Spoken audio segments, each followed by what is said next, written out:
This is a review of the KnifeSaga knife set, and the brand did send me a free one so I can check it out and film this video for you today. And I wanted to demonstrate just how well these knives do slice and cut through things, and I'm going to do that in just a minute.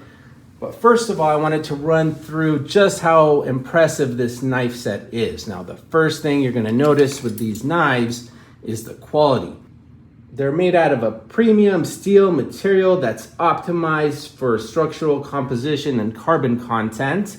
And what that basically means is it's strong. You can see when I press on it, no movement. Now you are going to get several knives included, and I'm going to just run through them here. Now the first one is this big chef's knife here. You can see how solid and how comfortable it is to hold. Here is a 7-inch Santoku knife.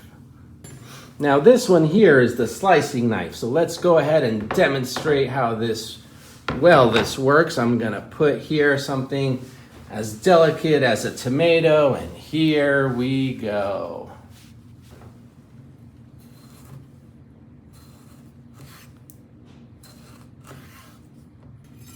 This one here is a bread knife, so you can cut and enjoy bread. Now up here, you're gonna find a utility knife. And this one here is a paring knife. And of course, on the bottom here, you're gonna have 6 steak knives. Now it also comes with this very handy kitchen, which also has a comfortable grip. And it even comes with this steel knife sharpener here. Of course, it comes in this beautiful wood block here, very high quality construction of this as well. And it's 15 pieces in total, and I would very highly recommend this for anyone who needs a knife set for their kitchen.